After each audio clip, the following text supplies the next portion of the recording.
আজকে আমি 5 মিশালেই ভাজা করব। আলু কেটে নিয়েছি, বিটুলি কেটে নিয়েছি, পটল কেটে নিয়েছি, সিম কেটে নিয়েছি, মূলো কেটে নিয়েছি। এবার আমি রান্না করে নেব। কষি নিয়েছি আর কড়াটা গরম হয়ে গেছে।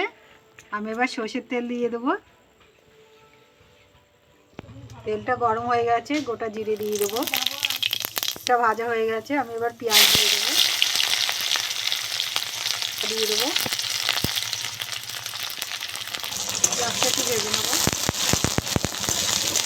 পেঁয়াজটা একটু ভেজে নিয়েছি, এগুলো দিয়ে দেবো, সবজিগুলো।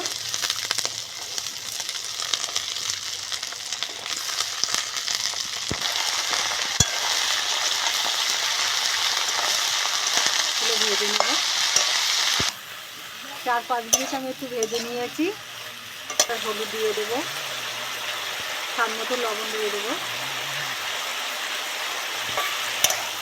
এটা আস্তে আস্তে ভেজে নেবো। ভাজা তো ওই জন্য আস্তে আস্তে জাল দিতে হবে। ভাজাটা হওয়ার মতন হয়ে গেছে, আমি একটু চিনি দিয়ে দেবো। ভাজাটা একটু চিনি দিলে একটু মিষ্টি মিষ্টি ভালো লাগবে।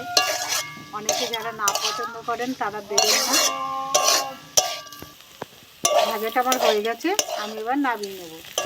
ভাজাটা ঢেলে নিয়েছি, দেখুন কি সুন্দর হয়েছে। এরকম করে বাড়িতে রান্না করে খাবেন। খেয়ে ভালো লাগলে আমার চ্যানেলটাকে লাইক করবেন, শেয়ার করবেন, কমেন্ট করবেন, সাবস্ক্রাইব করবেন। ধন্যবাদ।